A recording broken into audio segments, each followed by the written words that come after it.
comments from the floor. Yes, Nishimura-san, and then Motoko. Yeah.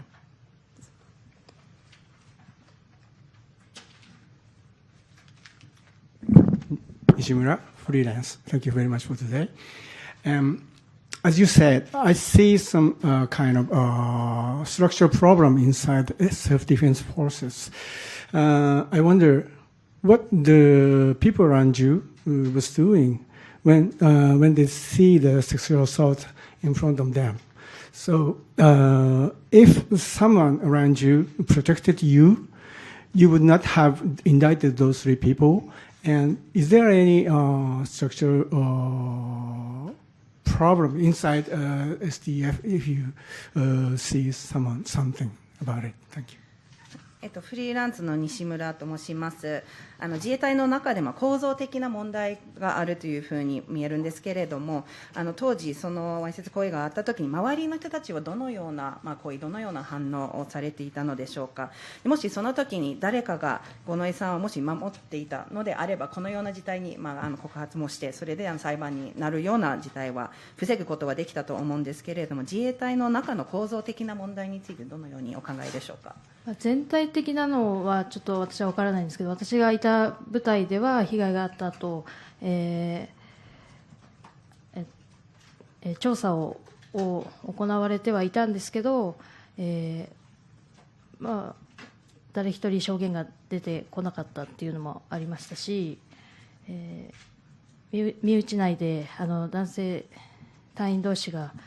かばい合うっていう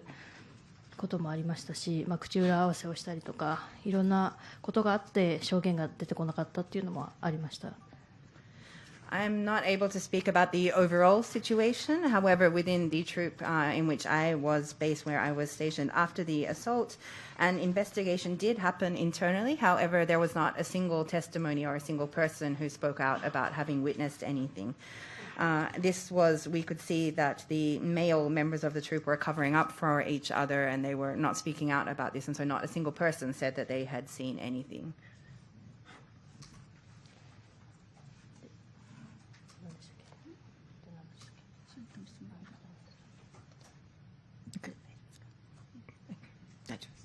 Okay, Motoko, please. Gonoi-san, thank you so much for coming here and taking our questions.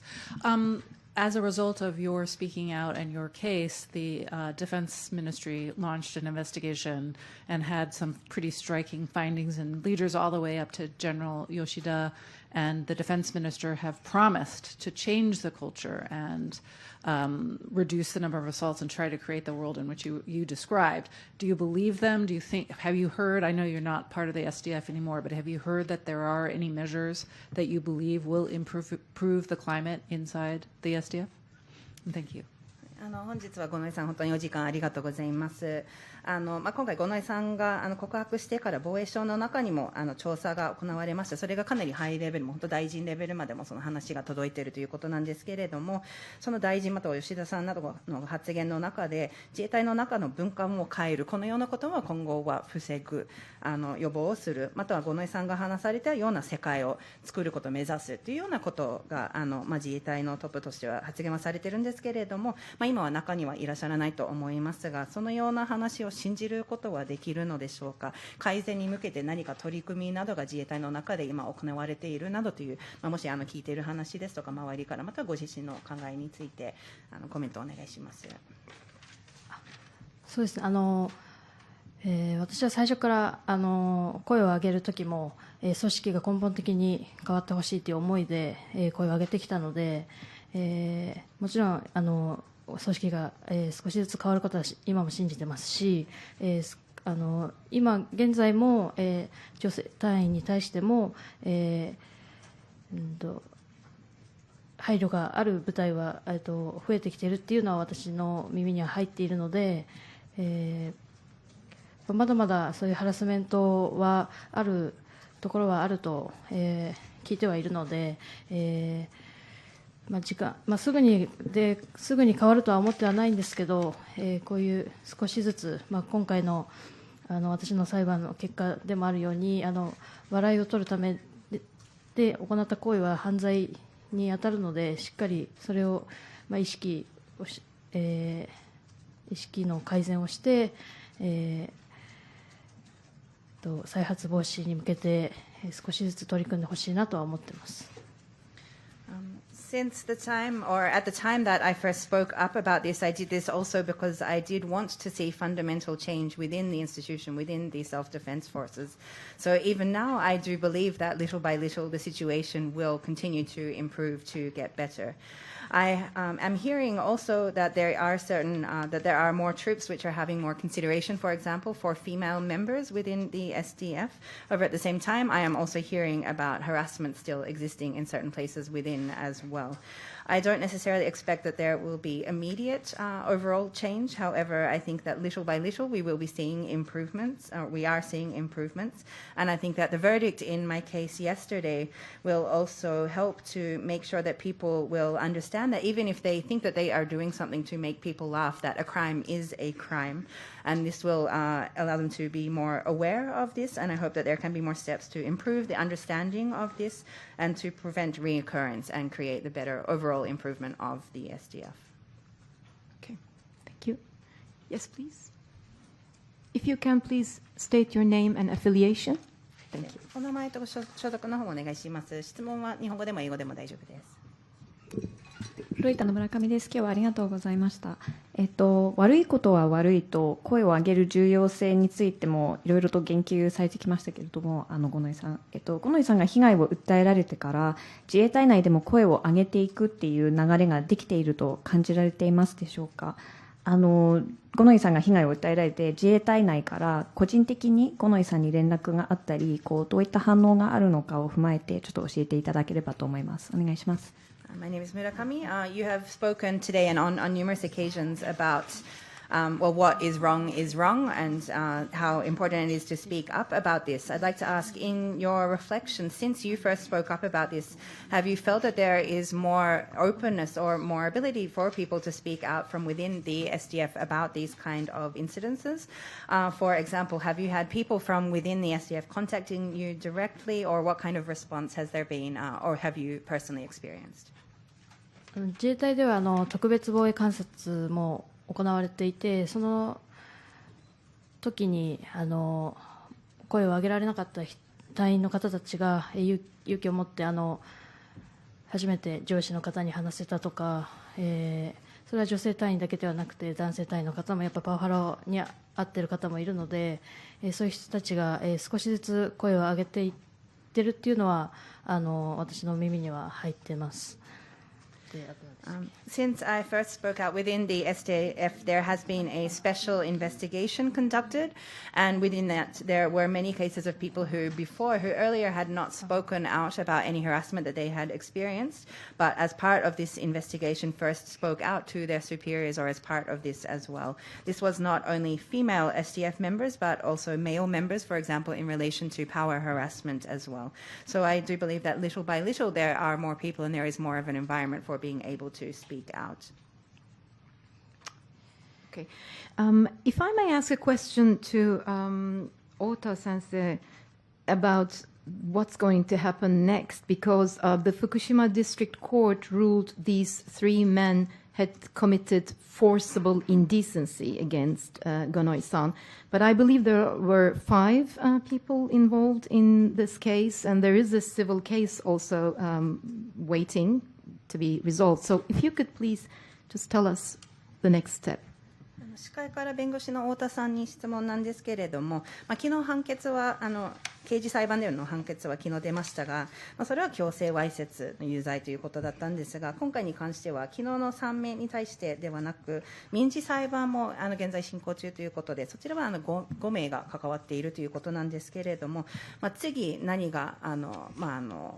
どのようなことが今後あるのか、または民事裁判の方についても状況を説明していただけますでしょうか。はい、被害者参加弁護士の、太田と申します。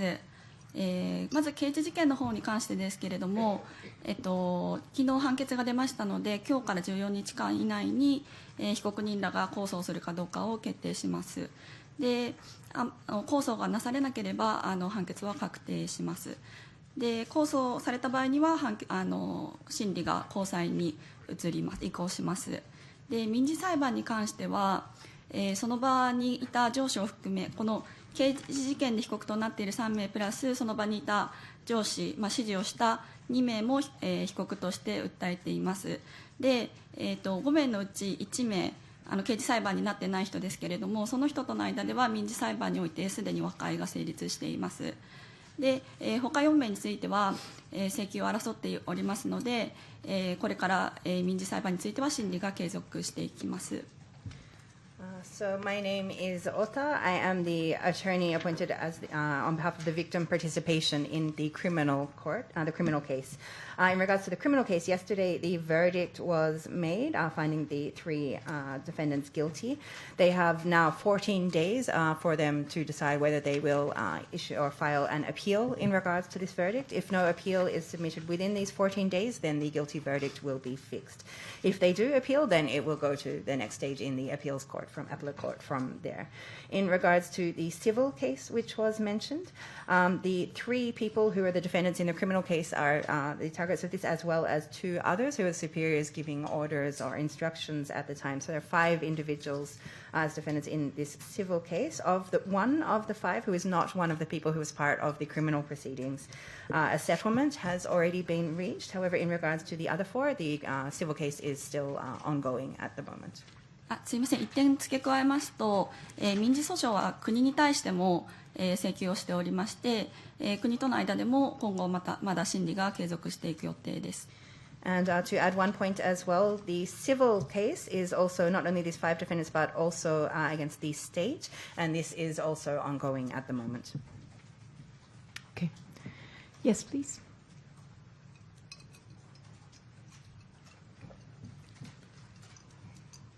朝日新聞の島崎と申します。本日はありがとうございます。五ノ井さんと太田さんにそれぞれ一つずつお伺いしたいんですが、五ノ井さんに対しては、昨日判決ということで、事前の取材では大変やっぱりプレッシャーを感じられていると、重いプレッシャーを感じられているというふうに話されていました。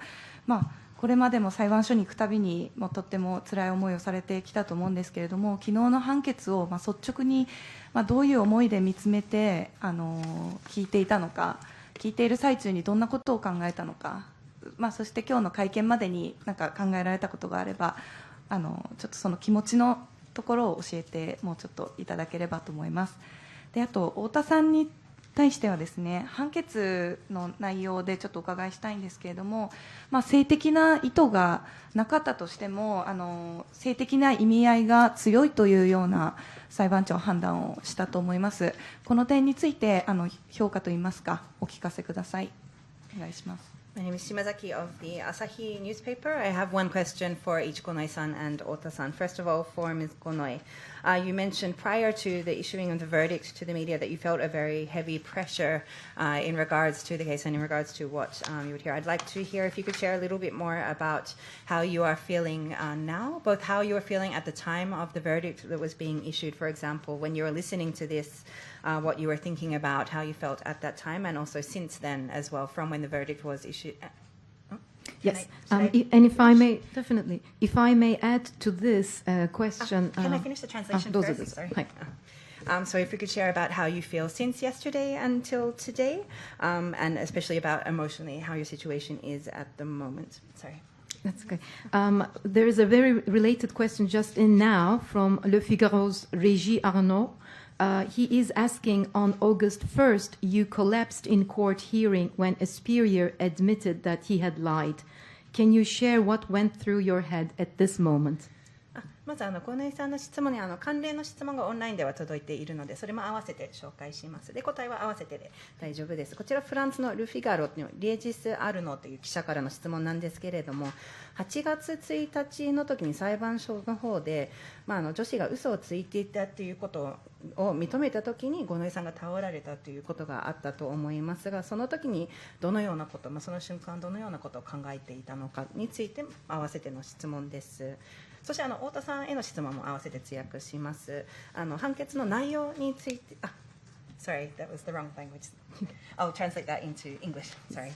The question in regards to, for Ms. Ota as well, was in regards to the content of the verdict. It mentioned that while there was not necessarily sexual intention in the acts which were conducted as part of the insult, they did contain a sexual meaning, and this is why, a part of the reason that it was indeed found guilty in regards to this. If we could share in a little bit more detail your evaluation of this verdict. じゃあ、お姉さんお願いします。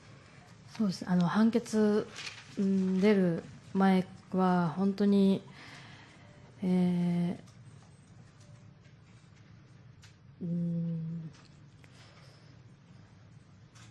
私の中では本当に自分の命を削って法廷の場で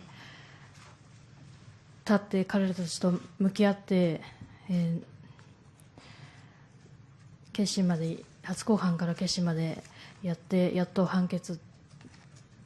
が来る日は本当に前の日も寝れなかったですし、もし仮に、ただし判決が出なかったら私は生きていけるんだろうかとか、いろんなことを考えながら当日を迎えました。So first of all, before the verdict, how I was feeling then, I really felt that I put everything of my life on the line as part of this struggle. Through this period from the first trial proceedings through to the trial conclusion, and then finally this day of the verdict, having to really put everything out there and face up to them throughout this whole process. I couldn't sleep at all the night before the verdict, and I was thinking about what would happen if the correct verdict was not made. Can I even continue living like this? This was the kind of feelings that I had going into the verdict. 有罪判決っていう結果になりましたけど、私が、初めの頃からずっと、訴えてきたことが全面的に裁判所で認められて、やっとの思いで報われたなという判決が出たときはすごい、ほっとしたという、ほっとしましたし、すごいやっと報われたという感情でした。And as the guilty verdict was made then, I felt that what I had continued to speak out about, continued to appeal since the first trial, the fact that that was fully recognized by the court. I felt that this was something, well, finally this had happened, and I felt very much a great relief and sense of this finally having been recognized. ただ本当は彼ら3名に対して心から、反省してほしい思いで戦っていたので、私の思いが全く彼らたちには伝わらなかったという面では、残念だったなという思いはあります。However, really what I have been striving for through this whole process is to have the three of them feel sincere regret from what they have done. And so the fact that my feeling and what I've been speaking about has just not been understood or not been accepted by them is something which is very unfortunate. だからこそこの、笑いを取るためでは許されない行為は犯罪だということをしっかり、彼らたちにも、知る必要があったと思いますし、日本社会にとっても、悪いものは悪いとこの行為は犯罪なんだと、知らせることもできたので、それは良かったんじゃないかと思います。However, I think that showing that something that is done, even if it's done for the purpose of trying to make people laugh, is still a crime, is something that they need to know, and this is also something that needs to be understood by Japanese society, that what is wrong, and that these such acts are indeed a crime as well. So this is something both for them but also for the broader society to understand.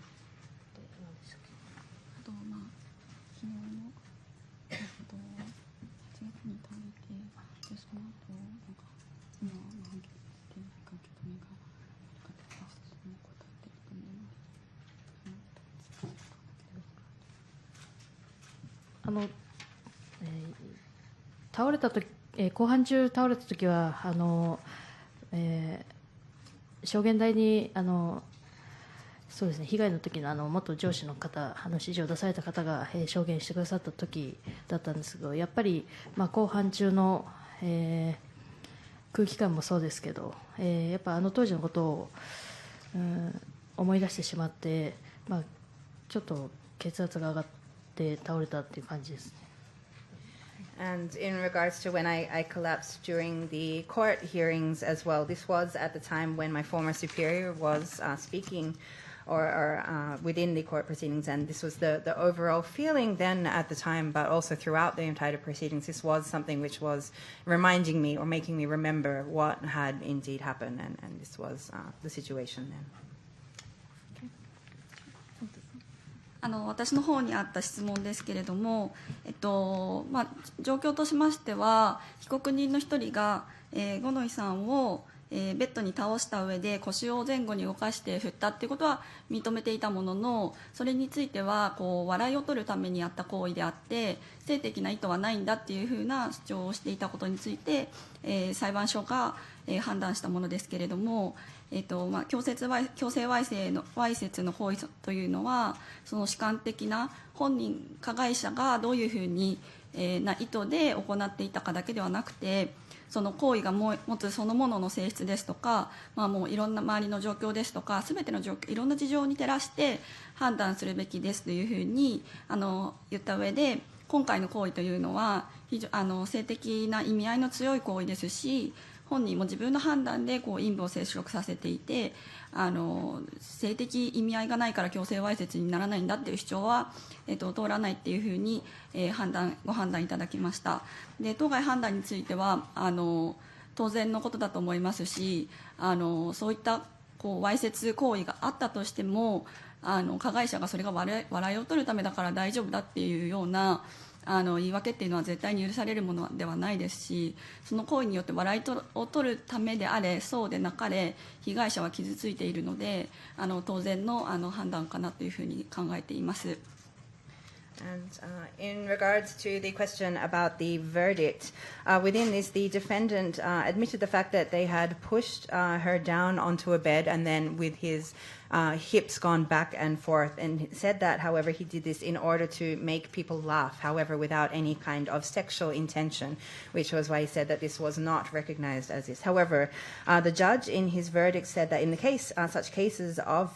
forced indecent assault, forced sexual assault, regardless, or it is not only the intention of the perpetrator which should be considered when making the judgment, however, it is the nature of the act itself, the surrounding context, and many other factors which also need to be taken into account when making a decision in regards to this. And therefore, looking at this act, even if the defendant said that they did not have that intention, did indeed have a strong sexual meaning in regards to that. Therefore, the claim that this was something which had no sexual intention was not something that was accepted by the court. I believe that this decision is something natural, that such kind of assaults are not acceptable, of course, even if the perpetrator says that they were doing it for the purpose of making other people laugh. Either way, whatever this intention is, it is something which hurts the victim, which causes damage, and therefore it is a natural decision that this was indeed found guilty. Okay. Yes, please.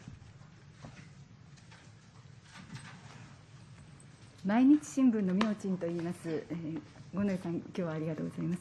今年の9月ですけれども、五ノ井さんの行動は海外にも知られるところとなり、アメリカのタイム誌の次世代の100人に選ばれました。でそのことについての感想を改めて伺いたいのと、あと同じように戦っている女性たちが自衛官にもいるんですが、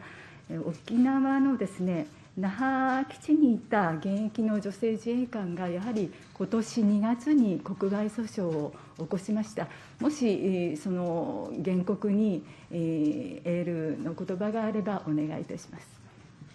My name is Myochin of the Mainichi newspaper. Thank you, Gonai-san, for your time today. In September of this year, your acts in speaking out have been also recognized internationally, and you were selected as one of the Time magazine's Next 100, I believe. If you could provide some kind of comment about your impression or how this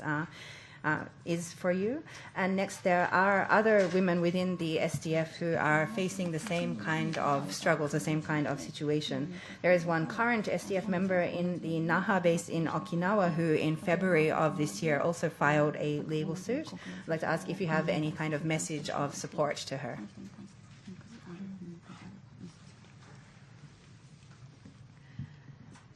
声を上げてから海外の皆さんにすごい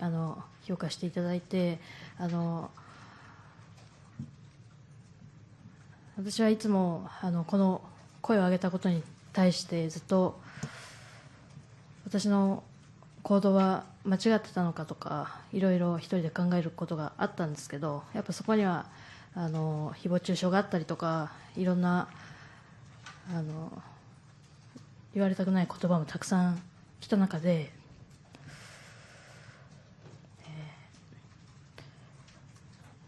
評価してくださる場所が、あるっていうところに私はすごく救われました。Since speaking up, people from outside of Japan have continuously encouraged or highly evaluated what I have done, my acts, since I've spoken out. At times when, of course, I was wondering whether I had indeed done the right thing, whether it was wrong to speak up. At times when I was experiencing slander or having to hear words that nobody would want to hear against me, knowing that there was somewhere that recognized or accepted and praised what it was that I was doing was something which was a great support or help to me.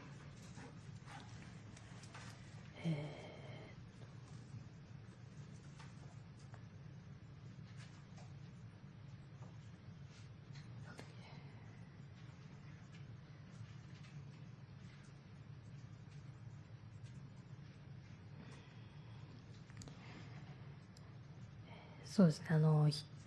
評価していただくためにやってきたわけではないんですけど、どうしても日本で声を上げると、心を引き裂くような批判的な声がたくさん届いてもちろん応援はありますけどそういう声批判的な声が結構届く中で、女性100人BBC でもそうですしタイム誌でも、選出していただいて、ニューヨークにも行って直接、海外の方にストレートに君が行動していることは間違ってないと、評価してその言葉をもらったときに、私の声を上げたことは、間違ってなかったなと確信に変わったので、こういう機会をいただけたことはすごい、私の中ではすごく大きかったです。Of course, I'm not doing any of this just for the purpose of being praised. However, when we do speak out about something like this in Japan, well, of course, there is some words of support we hear. At the same time, there is a lot of really criticism so harsh that it's really heartbreaking as well. Therefore, being selected in these 100 people by the BBC and Time magazine, having the opportunity to go to New York and to speak directly with people from overseas as well, and have them say to me very directly, your actions, what you did was not wrong. These kind of words were something which helped me to become certain also within myself that speaking out was something that I was not doing the wrong thing there. So receiving such opportunities like this have been very significant for me.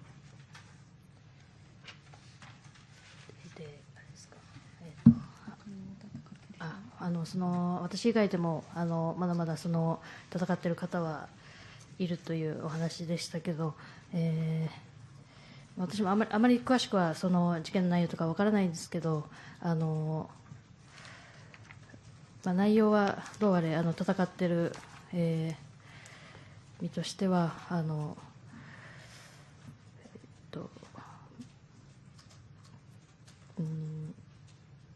無理をしないように自分に素直になって、そうですね、本当に戦うっていうことは本当に命を削ってると同じことだと思ってるので、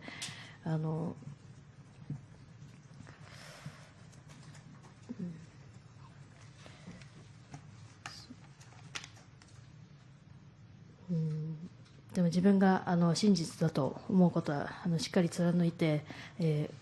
頑張ってほしいなと思ってます。And as for other people still fighting, still struggling in similar circumstances, I don't know the details of that specific case to speak out, but as someone also within the midst of this kind of struggle, I think it's important to say, to be honest to yourself. While taking up this kind of a fight is something which is really putting yourself on, or your life on the line in a way, but knowing that you are doing the right thing, knowing that it is the truth to continue, and I just wish them the best. Okay. Any other questions? 1, 2. Yes. Go ahead.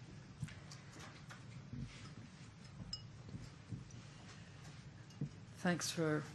coming. I'm Elizabeth Palmer from CBS News, American Television. I want to say that I very much admire your courage. And I would like to know about your family. How much of a journey has this been for them? How are they feeling about you now? And did this court decision bolster them in some way, help them help you? アメリカの CBS のエリザベス・パーマーと申します。まず本日本当にありがとうございます。そして五ノ井さんの有勤を尊敬をしています。ご家族について伺いしたいんですけれども、この間のことを家族にとってはどのようなことだったのか、今ご家族はどのような気持ちでいるのか、また昨日の判決が出たということで、ご家族に対してそれが力になったのか、そのようなご家族がどのような状況にいるのかということについてコメントお願いします。まず8月の件で被害に遭った時は母親にSOS を求めてメッセージを送ったり、最初のそこから今に至るまで、私のお母さんも何度も、組織に掛け合ってくれたりといろいろ協力はしてくれました。So first of all, in regards to my mother, from the first time of the incident and in August, when I sent her by message, an SOS call really at the time. Since then, she has very much stood by me from then and until now, going together several times, for example, to the SDF to speak to them and so on as well. And she's been very supportive within this process. 今は住んでるところは離れてるんですけど、まだ自衛隊内にいるとき、被害に遭って休職中のときに、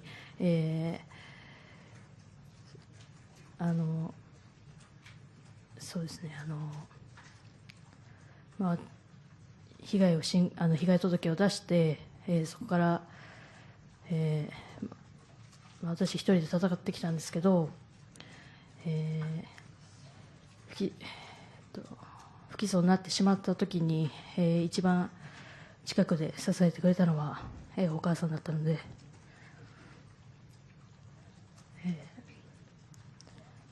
今回の判決を出た時もしっかりお母さんには、支えてくれてありがとうと伝えました。And although we are not living close by now, we are living apart now. At the time, initially, when I was on leave from my job within the SDF after the assault, and from when I first submitted the report, I was very much fighting alone in this. However, after the defendants were not indicted, she was the person who was standing the most by me, who was supportive and really together with me, my mother, throughout all of this as well. And after receiving the guilty verdict yesterday, then I also wrote to her, of course, to say, well, thank you for your support throughout this.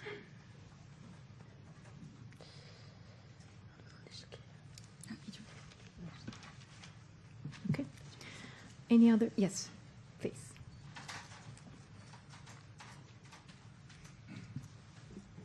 Hello, Mara Bajin, Japan Times. Thank you very much for coming here today. So obviously you spoke out about what happened to you, but another thing you've spoken out about is the culture of victim shaming that you had to face. Like the online attacks that, this barrage of online attacks that hit you. But then on the other hand, you said that overseas you felt like you received more support and people were kind of listening to your message. My question is, do you feel that you received any specific support within Japan, maybe from specific people or groups, or even from the wider public? And related to that, where do people who have, women or even just people who have gone through what we did, where can they turn to in Japan? Thank you very much. 簡単に最後のバラバラと申します。今回、参加されていることの中で、実際にされているだけではなくて、やはり日本の文化の中で、被害者のことを、ビクティムシングという言葉があるんですけれども、被害者をオンラインで誹謗中傷したりなどのことが、日本の中にあるということについても様々な発言をされているんですけれども、また海外の方で、日本よりもサポートしていただく人、声を聞いていただく人というようなこともあるかと思うんですけれども、質問の方は日本の国内で特に、例えばその特定の、個人でもグループでもそのような支援ですとかサポートは日本国内にはどのようなものがあったのか、もしくは一般的な社会の方からのサポート、または関連なんですけれども、日本でこのようなこと、被害に遭った人たちをどのようなところに、行くべきなのか、どこに話を持っていくべきなのかということについての関連の2つ目の質問です。まず国内のサポートですね。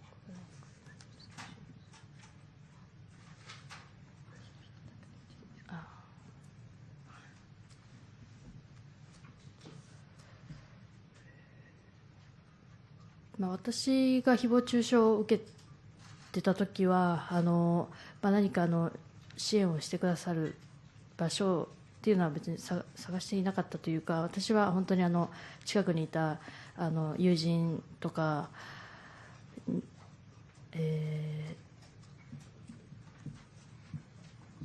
そうですね、友人とかによく相談をして一緒に出かけたりとか、そういうことで気分を晴らしたりしてました。だからそういうどういう質問ですか？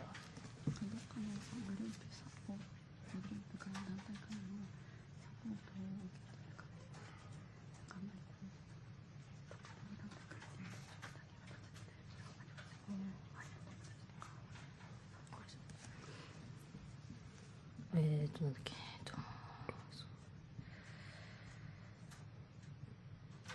なんか私は別に誹謗中傷窓口っていうのはあんまり分かってはないので、誹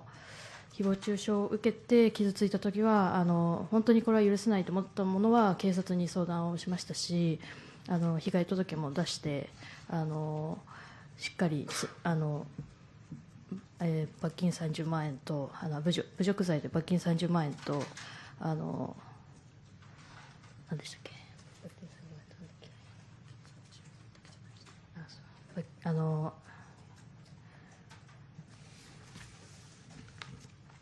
略式起訴になって罰金30万円を支払って、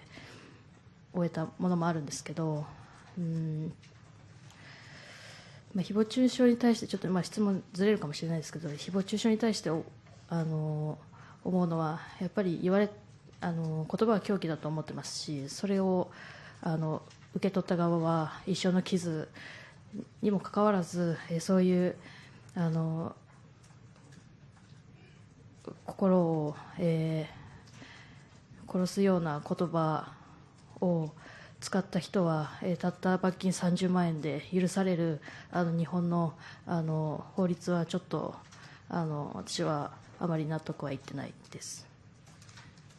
So first of all, when I was experiencing this kind of slander online, I don't necessarily know about which, or in terms of a place to support, I wasn't necessarily seeking out a particular place or service to help at that time. However, it was the friends close to me who I spoke to about this, who they helped me throughout this as well. We would go out together and they would help me to feel better in this situation as well. I don't specifically know details of what kind of consultation or support counseling services there might be, but in cases of something which is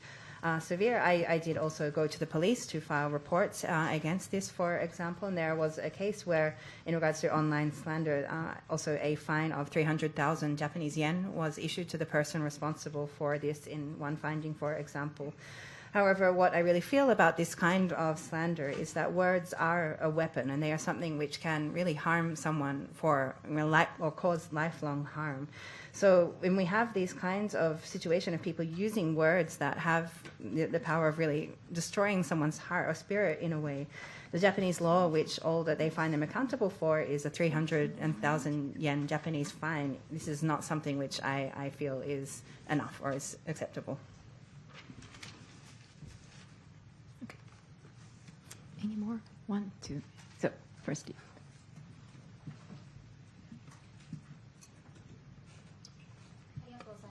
TBS テレビの横山と申します。 Can you speak to the microphone? はい。どうぞ。はい。すみません。TBS テレビの横山と申します。この判決で一つ前例を作ったわけですけれども、この声を上げてからの1年半っていうのはたくさん苦しいこともあったと思うんですね。今後五ノ井さんの経験を踏まえて、これから声を上げる人に対してどういった社会になってほしいのか、また声を上げることに対して今何が障害になっているのか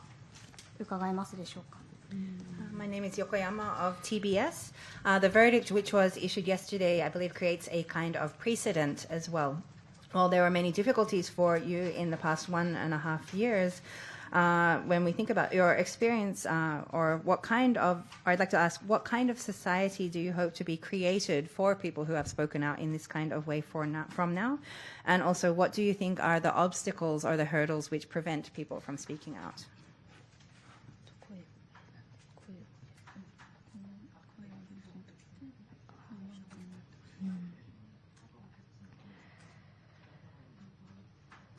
Mm.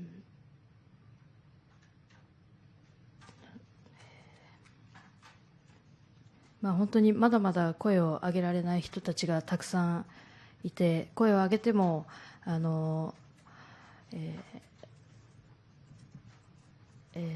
取り合ってもらえないという方々も、たくさんいるので、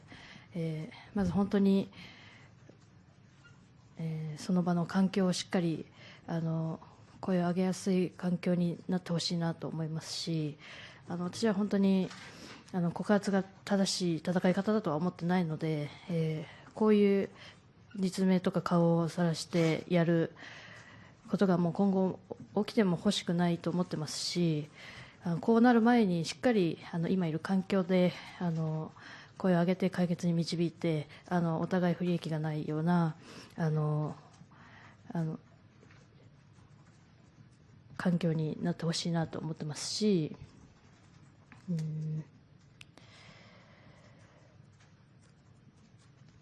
声を上げた人を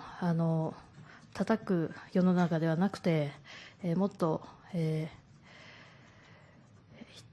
人一人が、深く考えて視野を広く持って、いい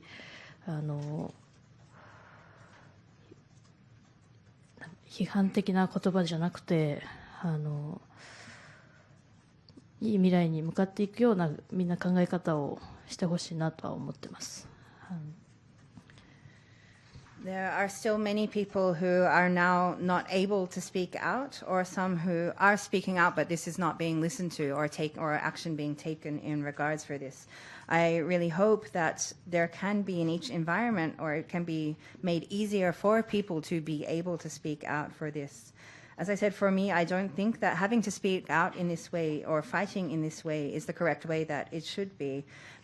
And I hope that no one else will have to speak out in the way that I have, bringing also my face, my real name in public in this kind of way as well. I hope that, or the situation should be resolved before it ever reaches that kind of point as well. It should be able to be resolved before someone has to speak out in this way, and there should be able to be a way to build relationships which are not at a disadvantage to anyone there as well. When we also think about the society where people who do speak out, therefore, or then undergo bashing as well. I think that I really hope that we can create a kind of society where each and every person can think about things more carefully, can have a broader perspective, not use these kind of critical words, but rather think about what can be done to create a better future.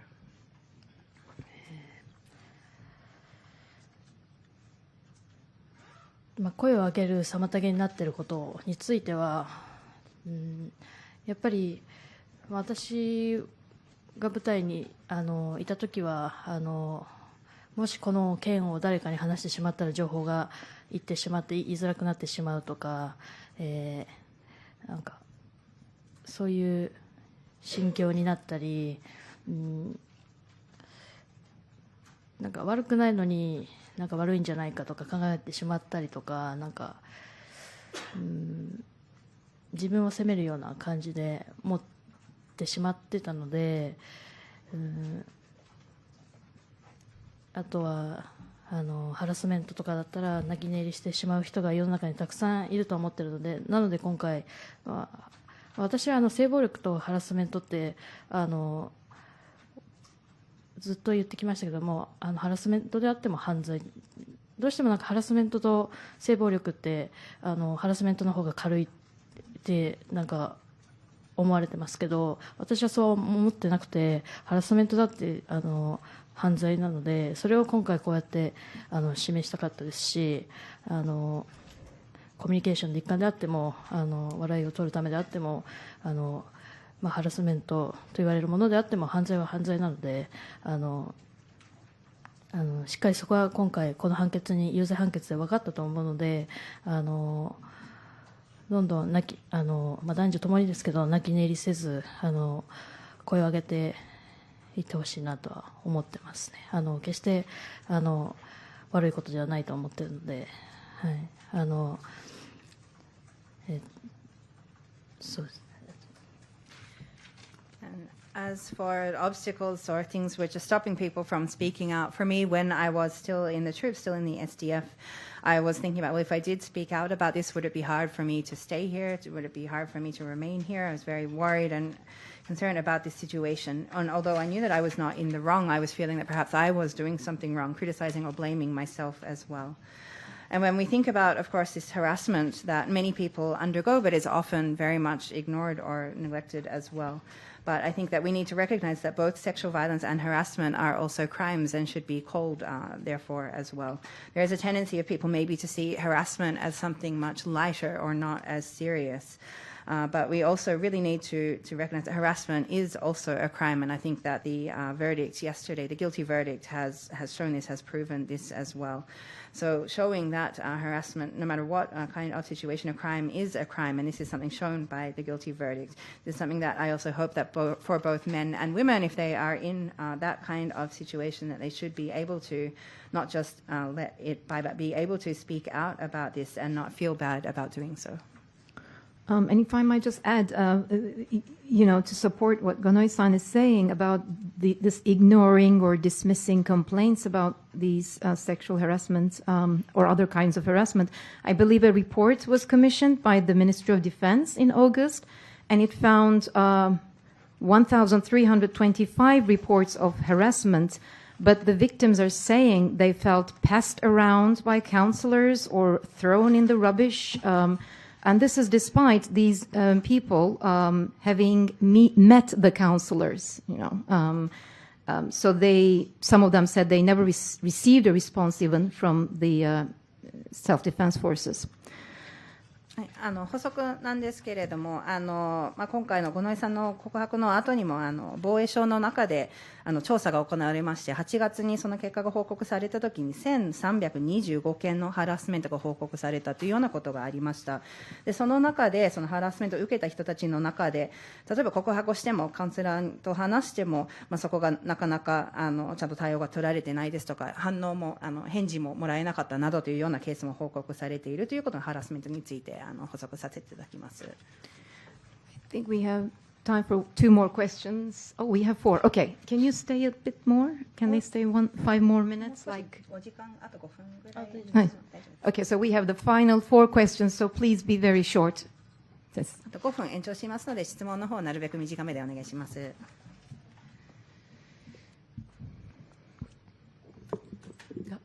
AP 通信の山口と申します。今日は来てくださってありがとうございます。自衛隊は女性の隊員の方の数が圧倒的に少なくて、国会よりも比率が低いということが私調べて分かったんですが、そういう男性中心であるという組織であることや、あるいは役職によってすごくランクがはっきりしているということで、例えばもともと女性をやっぱり軽く見るとか、あるいは後輩の人、あるいはランクが下の人が軽く見られるっていうような空気があって、そしていろいろ声を上げにくいというようなことを感じられたことがあるか、そして女性にも活躍して今後はこういう問題がないようにもっと大勢の女性が活躍できる場所にするために具体的に例えばどういうふうに根本的に変わるべきだと思われるでしょうか。というのが一つごめんなさい、五ノ井さんへの質問で、もう一つ太田先生に聞きたいのは今回のこの判決が民事の方に何かプラスの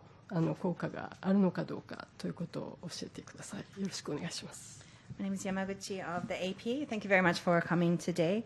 Within the SDF, it is an institution which has very few women, overwhelmingly fewer women than men in the first place. I looked up and actually it's a lower ratio of women even compared to the Diet, for example. In such a male-centered institution, and it is also an institution which is very rank-oriented, which has a very hierarchical division there as well. And so people of a lower rank who could be looked down upon, or women in this regards, I'd like to ask if you think this contributes to making it more difficult to speak out in such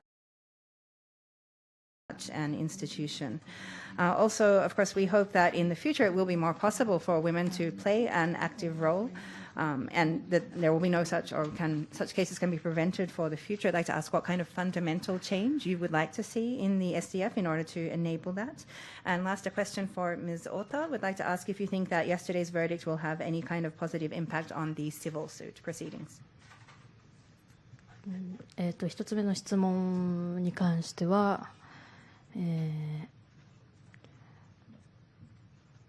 全部がそういうところではないと思いますし、私のいた部隊は、もちろん訓練の時はしっかり男女同じ、しっかり訓練はしてますし、そういうのは充実した日々なんですけど、やっぱそういう宴会があったり、私の部隊はですけど宴会があったり、そういうの場で、女性隊員をものとして扱うような、笑いを取るためにとか、そういうのが私の部隊ではあったので、訓練自体は別に今のままでいいと思いますし、それが上下関係がどうとかは、もちろん訓練はきつくて当然ですし、厳しい言葉があっても当然だと思っているので、ただそれ以外での普通の訓練とか関係ない私生活において、そういう人格を否定するような言葉を言ったりとか、そういう女性隊に対してそういう、傷つけるような発言をしてしまうっていうのはやっぱり、変わってほしいなとは思ってます。でも本当に、全部が全部そういう場所ではないですし、しっかり正義感を持って真面目に働いてくださっている方たちがほぼだと思うので、私の部隊はそういう感じだったという。はい。In regards to the first question, I wouldn't say that all parts within the SDF are like that.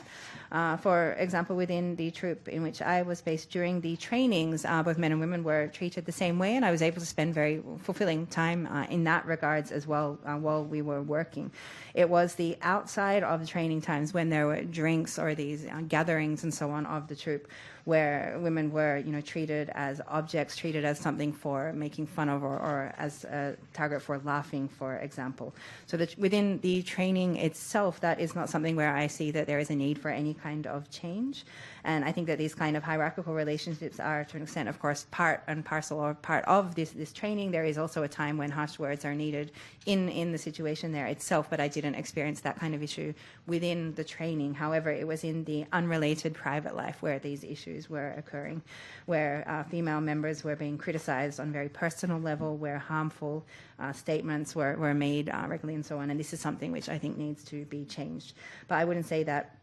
everywhere within the organization is like that. There are, of course, many people who are working very dedicatedly and with a sense of justice and so on, but that was the situation, at least within my troop. なので何が改善が必要かっていうのは、本当に訓練以外のところでの、上下関係だったりとか、そういうところで行き過ぎた指導っていうのはパワハラっていうんですかね、そういうのとか、私は男性隊員の方同士でもそういうのは見てたりしてたので、本当になんて言うんでしょう、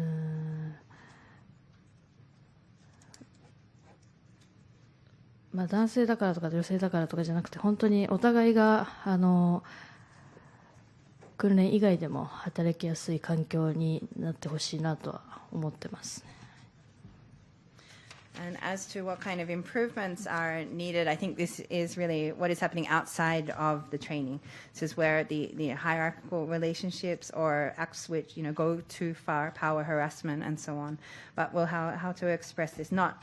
rather than because you're a man or because you're a woman, but I hope that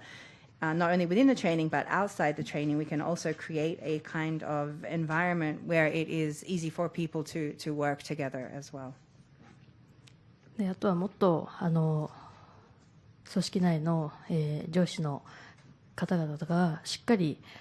正しい正義感を持ってもしハラスメントの相談があるのであればしっかり対応できる上司の方であってほしいと私は思ってますし、はい、そうですね、も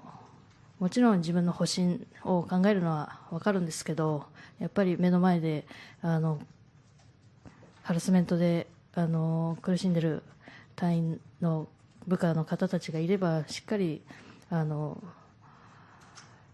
対応してほしいなって、しっかり配慮した上で対応してほしいなっていうのはありますね。And as to, or another thing that I hope can be improved, or what I would like to see within the institution, is superiors who have or are able to act with a correct sense of justice and know that if harassment is occurring, that they're able to respond in the proper way then as well. Of course, there are certain factors there as well, but if they know that there is someone, particularly someone junior to them, who is suffering as a result of harassment, I hope that they will be able to have the proper consideration and take the proper treatment or measures from there. This is the kind of superiors who I hope that they can, or that they should see. そうですね。私の方にありました、今回の刑事裁判が民事の手続きにおいてもプラスになるかというご質問ですけれども、今回民事裁判においても、国以外の個人の被告は、この8月の、行為、今回刑事裁判で問題となったような行為について争っているので、我々の方で原告である我々の方で立証しないといけないんですけれども、今回刑事裁判で認められたことで裁判所もそれを前提に判断してくれるでしょう。民事の裁判所もそれを前提としていただけるかと思いますし、もちろんプラスに働くであろうと考えております。As for the question about whether the verdict in this criminal trial will have a positive impact on the civil proceedings, it is these same acts of the individual defendants who are a matter of concern within these civil proceedings as well. And though, of course, we as the plaintiffs need to still continue to prove this within the courts as well, the fact that it has been recognized in the criminal proceedings will indeed be something which will be taken into consideration within the civil proceedings as well. So I do believe that it will have a positive impact in that regard. Okay, we had the question there, and there, I believe, and there. Yeah, the final 3 questions, please. Thank you. これで残り3つの質問を受け付けます。こんにちは、五ノ井さんお疲れ様です。昨日の裁判お疲れ様でした。Can you introduce yourself? Sorry. ロイター通信の岡本と申します。よろしくお願いします。昨日で裁判、長い戦いが終わったと思うんですけど、ご自身の人生で一つの区切りだと思うんですけど、今一番やりたいこととか、まだまだ24歳で人生長いと思うんですけど、今までこの数年間できなかったこと、また新しい夢とか目標があったら教えてください。で、この数年間その経験したことがその新しい夢とか目標にどう影響したかあれば教えてください。My name is Okamoto of Reuters. First of all,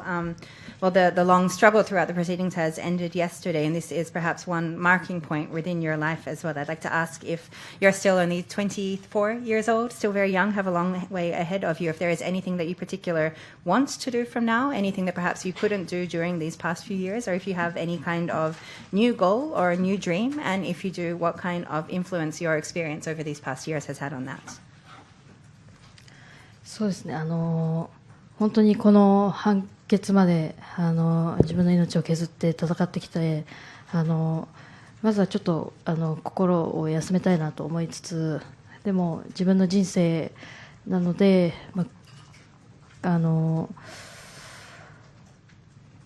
自分らしく生きていきたいなとありますし、本当に私は小さい頃から柔道をやっていたので、今もフラッシュバックでなかなかできない日もあるんですけど、でもやっぱ救われた後半中も何度も、心折れそうになった時も柔道で救われてきたので、そういうなんて言うんでしょうね、何度投げられても立ち上がる強さっていうのを柔道で教えてもらって、それは人生においても何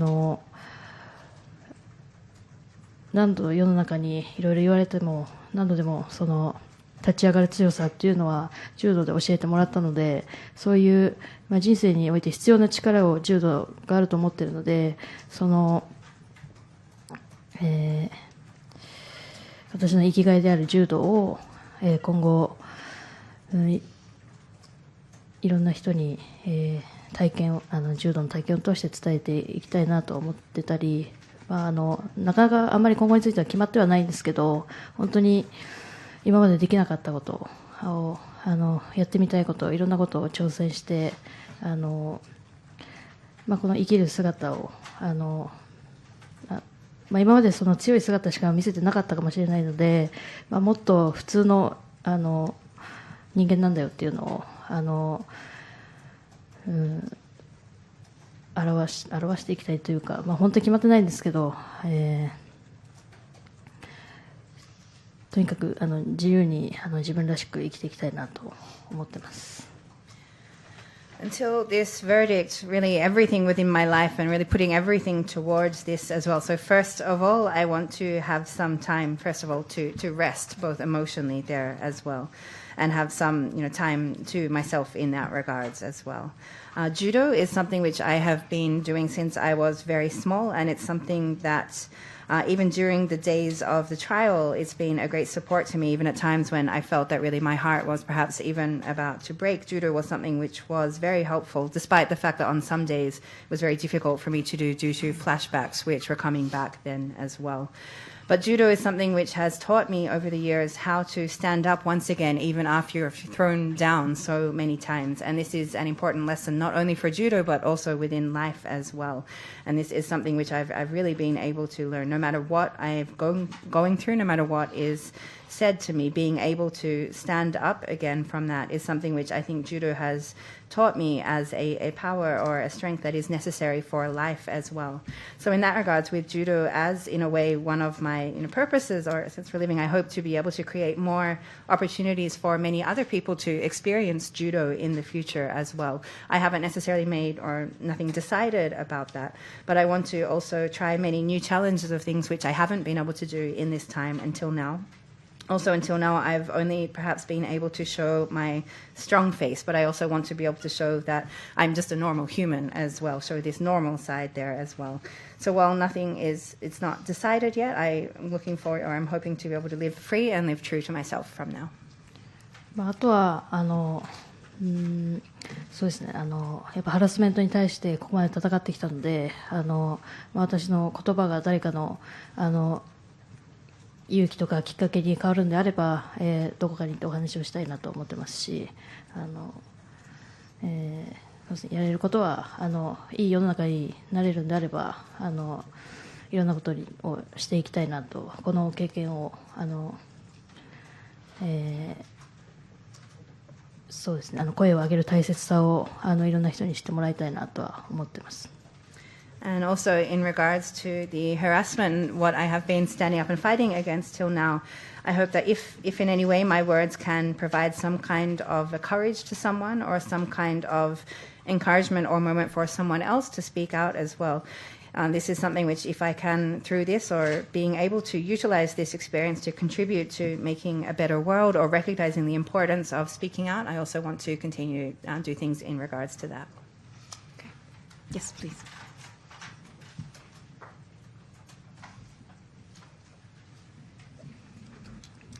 昨日からお疲れ様です。共同通信の湯山と申します。先ほど、その判決が出て報われたというようなご発言があったと思うんですが、でその有罪判決が意義深いことは確かだと思うんですけれど、一方で五ノ井さんが負った傷だったり夢を諦めざるを得なかった事実は変わらないと思います。性暴力が人生を変えてしまうという重い事実を我々が忘れないように、特に改めハラスメント問題に関して訴えたいことをお聞かせいただきたい。で特にその世界と比較して日本はどのようなところがまだまだ足りないだとか、そういう目に映るところがあればお伺いできればと思います。I'm from Kyoto News. You mentioned that the verdict yesterday was a great relief, or saved you in a way as well. However, of course, a guilty verdict, while it is something very important, it is not something which will get rid of the harm which has been caused to you, or will bring back the dreams which you've had to give up there as well. So I'd like to ask if you have any particular kind of message in regards to harassment, particularly to ensure that overall that society is reminded of or remembers the importance of this as well. Particularly if we look at the fact that perhaps compared to other countries, Japan is still insufficient in regards to its recognition or understanding of this, if you have a particular message about that.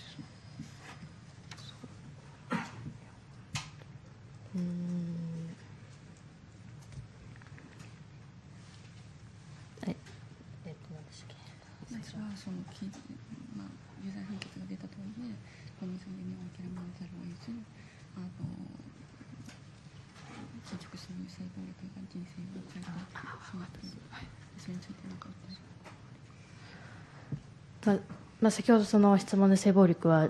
人生を変えるっていうのは言ってましたけど、ハラスメントも一緒だと思ってて、やっぱ記者の皆さんもそういう意識、性暴力とハラスメントを別に考えないでしっかり一緒に考えるような、それぐらい重い罪だと思ってますし、ハラスメントであってもやられた人は人生変わるかもしれないですし、本当に一緒の傷を負っているので、それは性暴力も一緒だと思ってます。だからそういう別々に捉えるんではなくて、本当に重い罪なんだって、ハラスメントだって重い罪なんだっていう報道も大事だと思います。So first of all, the reporter referred to sexual violence as being something which causes damage, which is life-lasting. And when I wanted to add that it's not only sexual violence, but also harassment itself, which is something which causes indeed the same kind of lifelong damage as well. And I would like to appeal to journalists to think about both of these issues as crimes which are just as serious as well. Harassment is also something which can cause this lifelong harm to the victim. So not to take sexual violence and harassment as things which are on different levels of severity.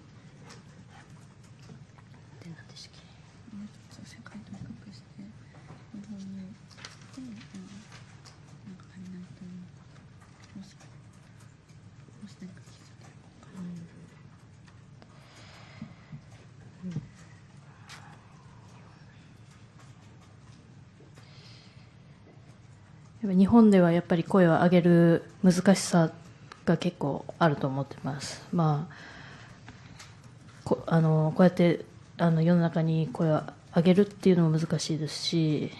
今いる環境で声を上げる人もなかなか難しい。やっぱりそこには表に出る人に対してはやっぱり誹謗中傷が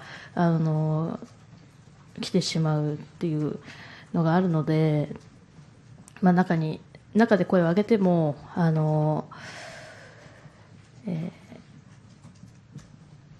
かなか解決されないっていうのがあったりとか、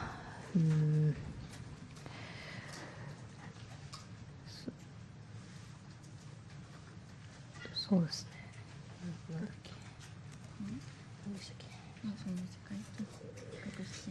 So to translate up until there, I think that it is especially difficult in Japan to speak up, both difficult to speak out publicly, but also to speak out even within your own context or your own environment there as well. For people who do come out and speak out publicly, then there is also the slander or the bashing and so on comes. And for people who speak out internally, also often, even after speaking out, issues are not resolved or dealt with. ちょっと海外の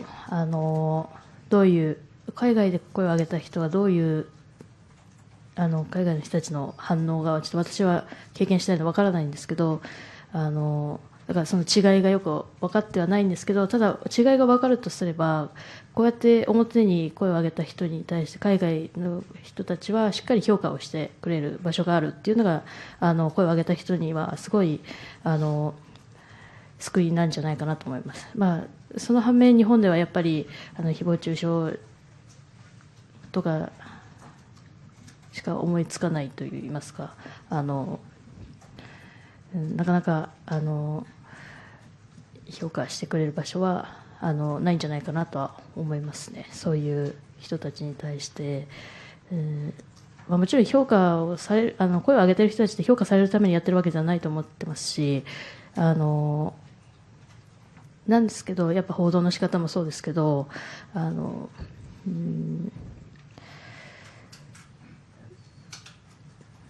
あ、もうちょっと難しいんですけど、本当に優しい世の中になってほしいなとは思ってます。そういう面に対しては、そういう表に出る人たちに対してしっかりちょっ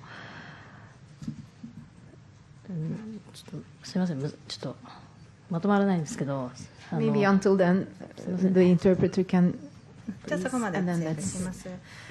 as for the element for in comparison or regarding people who speak up overseas and what kind of response they have, well, of course that's not something which I have myself experienced, so it's difficult for me to say or to speak directly in comparison about that. But the one thing I would say is that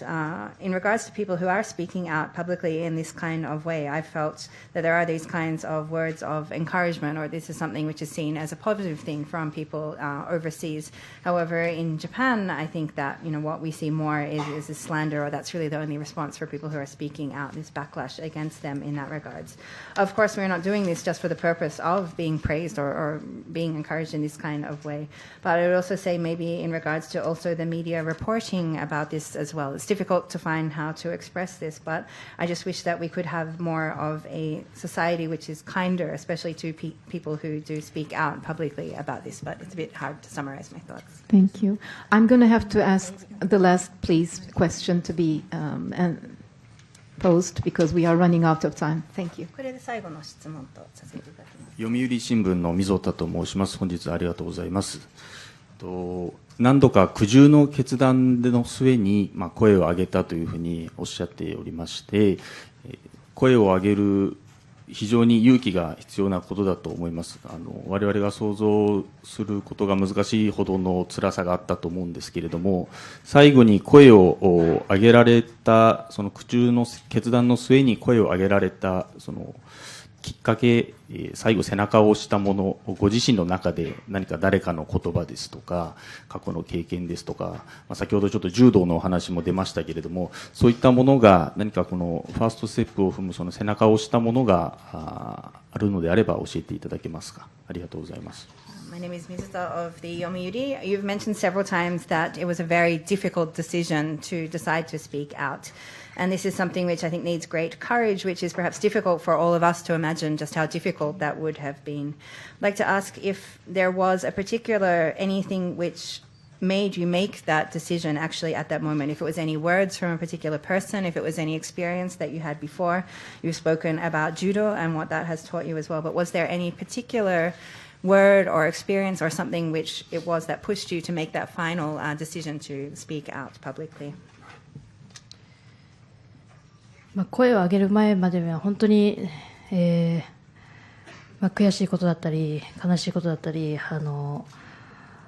理不尽なことだったりたくさんあっての声を上げたことでもあったんですけど、でも本当に私は、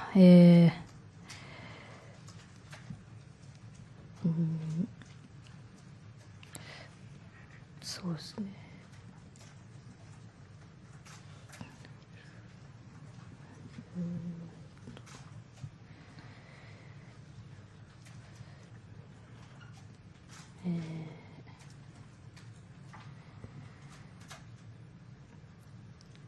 私がその受けた被害についてなかったことにしたくないっていう思いとか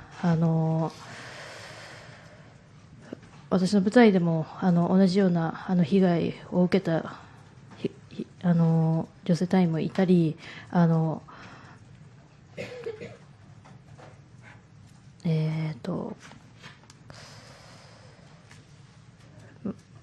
私にしてきたその事実っていうのを認めて、謝罪が欲しいっていう一心でもあったり本当に二度と同じような被害が起きてほしくない同じように夢と希望を持って入った新隊員の子たちがすぐ辞めることがないように根本的に組織が変わってほしいという思いで声を上げました。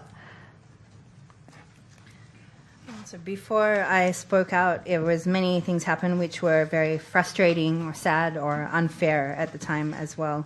But for me, I wanted very much to make sure that the assault I experienced was not just treated like it had never happened. Also, the fact that there were other female members or members of my troop who experienced the same kind of thing was also one of the reasons as well. I wanted the facts of what had been done to me recognized, and I wanted an apology in regards to this as well, but particularly wanted to ensure that the same thing would not be allowed, or didn't want the same thing to ever happen again. Didn't want future people who are newly joining, signing up to the SDF with their dreams and hopes to have to quit as well. So therefore I wanted to see some kind of fundamental change in the organization was what made me make the decision. でも本当に本当は組織内で私の件を解決してほしかったんですけど私は自衛隊東日本大震災で自衛官に助けてもらって憧れて入ったので自衛隊に対しては本当に感謝の気持ちと純粋に好きという気持ちもあったのでこれをこの本件を世に出すっていうことも非常に私の中では辛いというか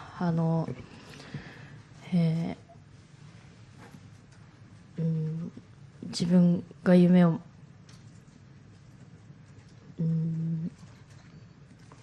持って入りたいと思った場所をこういう形で表に出してしまうっていうのはもちろんいろんな誹謗中傷もあると思ってましたしだから本当に自衛隊に対しても、複雑な思いがあって、本当に、悩んで迷ったんですけどやっぱり私の中ではなかったことにしたくないっていうのと、本当に感謝しているからこそいい方向に根本的にそういうハラスメントがない組織であってほしいってすごい思いが強くてこういう行動も出たっていうのもあって本当にまだまだ日本では伝わってはないんですけど、自衛隊を批判したいとかじゃなくて、本当に私は純粋に自衛隊が好きで感謝しているからこそ根本的に変わってほしいってすごく今も思ってます。Originally, I wanted for my case to be resolved within the organization. That was what I was hoping for. I myself also joined the SDF after having been saved by the self-defense forces at the time of the Great East Japan earthquake and tsunami. And it was because of my admiration from them and gratefulness, my thankfulness from that, and purely just liking the SDF that I held these dreams and joined the SDF in the first place. Therefore, coming out in public about this was something for myself very difficult to decide. Having these kind of dreams as the reason that I was signing up, and then having to bring the organization out in public like this was something which is very complicated feelings for me as well. And I was very unsure or uncertain about what to do for a long period in regards to this. But it's the fact that that I was thankful to the SDF in the first place, that I want to see fundamental change in the organization, that I wanted to see it become an organization without harassment. And this is the strong feelings which pushed me to make the decision. Of course, I didn't want or like to do this, and I think it's still not really understood or conveyed in Japan that I'm not doing this because I just want to speak badly of or criticize the SDF. Rather, it's because I not only like the SDF, but I'm so thankful that I want to see fundamental change in the organization, and this is still how I feel today. Thank you, Gonoi-san. We hope your courage is an important milestone in creating this society where women in Japan can freely live, jibun rashiku, like you put it, whether they serve in the army or they are in politics or at work, at home, and they are no longer facing backlash for raising their voices, especially about sexual harassment and violence. Rina Gonoi, thank you very much for being with us today, and thank you also to Aiko Ota for your support, and Mary Joyce for your wonderful interpretation. Thank you.